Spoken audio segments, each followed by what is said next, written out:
حضرت عبداللہ ابن مسعود رضی اللہ عنہ فرماتے میں ایک سفر سے واپس آیا، چلچلاتی دوپہر کا وقت دھوپ اور عرب کی دھوپ، میں دیکھ رہا ہوں ایک جنگل سا ہے، اس میں حضرت عمر فاروق خلیفہ دوم حضرت عمر فاروق رضی اللہ عنہ یہ جا وہ پسینے سے شرابور یہ جا رہے ہیں۔ میں جا کے ملا، سلام دعا ہوئی، امیر المومنین کیا ہوا؟ کہا آپ اس وقت یہاں کیا کر رہے ہیں؟ ساری دنیا آرام کر رہی ہے، دوپہر کا وقت ہے، کیلولے کا وقت ہے، کیلولہ سنت ہے، سنت نہیں پورے کر رہے، یہاں گھوم رہے ہیں۔ تو جون حضرت عمر فاروق رضی اللہ عنہ نے فرمایا بیت المال کا ایک اونٹ بھاگ گیا ہے، میں اسے تلاش کر رہا ہوں۔ حضرت عبداللہ ابن مسعود رضی اللہ عنہ فرماتے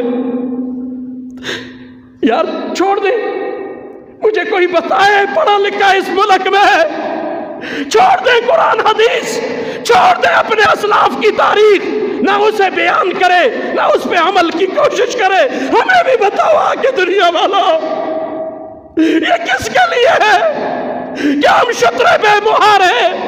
ہم سے پوچھ گچھ کوئی نہیں ہوگی؟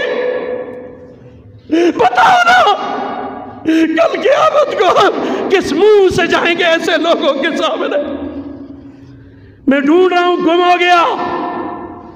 کہا حضرت اتنے نوکر چاکر خادم ملازم آپ کیوں ڈھونڈ رہے؟ کہا کل قیامت کو سوال عمر سے ہوگا، نوکروں سے نہیں ہوگا۔ قیامت کو سوال عمر سے ہوگا، نوکروں سے نہیں ہوگا۔ حاکموں حکمران بننا آسان ہے، نبھانا بڑا مشکل ہے۔ اگر قیامت کا خوف ہے لات مار دو ان حکمرانیوں کو، لوگ جانے ان کے کام جانے، چھاڑ دو منہ موڑ لو۔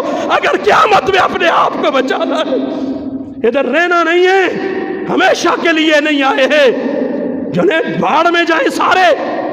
ہمیں ان کی وجہ سے کل قیامت کو ہم جہنم میں چلے گئے۔ کیا ملا دنیا میں آ کے ہم نے کیا پایا؟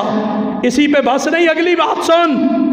حضرت عمر فاروق رضی اللہ عنہ فرماتے ہو سنو عبداللہ ابن مسعود، اگر کوئی اونٹ خارش کی وجہ سے دوائی نہ ملنی اور وہ مر گیا، کل قیامت کو عمر سے اس کے متعلق سوال کیا جائے گا۔ تیرے ملک میں کتنے انسان مر رہے ہیں، کیا ان سے حکمرانوں سے سوال نہیں ہوگا؟ ان سے نہیں پوچھا جائے گا؟ چوچنے چرلاؤ جن کو ان سے غرض ہے، جن کو ان سے طمع اور لالچ ہے، نہ چوچنے چرلانے نہ کسی کی چمچگیری کرتے ہیں۔ اور اللہ ہمیں بچائے جس دن ہم لوگوں کی خوشامد پہ آ جائیں، اس دن سے پہلے یا اللہ ایمان پر ہمارا خاتمہ کر دینا۔ جب ہم ان کے دستے نگر بن جائے اور ان سے طمع اور لالچ رکھنا شروع کر دے اور ان کی خوشامدیں ہمیں کرنی پڑ جائے، یا اللہ ایمان کے ساتھ ہمیں اٹھا دینا، ہمیں زندگی کی ضرورت نہیں ہے، ہم جینے کا کوئی ارمان اب نہیں، یا اللہ اٹھا دے، ایمان کی موت عطا کر دے۔ ہم ایسی زندگی پہ لعنت بیچتے ہیں کہ قرآن حدیث ہاتھ میں ہوتے ہوئے انگریزوں کی غلامی کرے، قرآن حدیث کی تعلیمات ہوتے ہوئے ہم یہودیوں کے قانون یہاں پہ نافذ کرے۔ ایسی زندگیاں کس کام کی ہے؟ کس حال میں کتنے زندہ رہیں گے، کتنے جی لیں گے؟ انگریز کے غلام کتنے جی لیں گے؟ انگریز کے قانون پاس کرنے والے کتنے جی لیں گے؟ آخر کل قیامت کو اللہ کے دربار میں جا کے ہم نے حاضر ہونا ہے۔ یا اللہ ہم حکومت کے ہر اس کام سے برات کا اعلان کرتے ہیں جو تیرے اس کلام حکیم کے خلاف ہے، تیرے نبی کے فرمان کے خلاف ہے، ہم ان سے اعلان برات کرتے ہیں۔ یہ دنیا خفا ہوتی ہے، ایک نہیں کروڑ مرتبہ خفا ہو جائے، اللہ تو ہم سے ناراض نہ ہونا، ہمیں تیری رضا عزیز ہے۔ ساری دنیا خفا ہوتی ہے، ایک نہیں 110 دفعہ خفا ہو جائے، یا اللہ تو اپنی رضا ہمیں عطا کرنا، ہمیں توفیق دینا وہ کام کرے جس سے تو راضی ہوتا ہے۔ ہم نے کسی کو راضی نہیں کرنا، ہم نے تجھے راضی کرنا ہے میرے مولا، تو ہم پہ فضل فرما دینا۔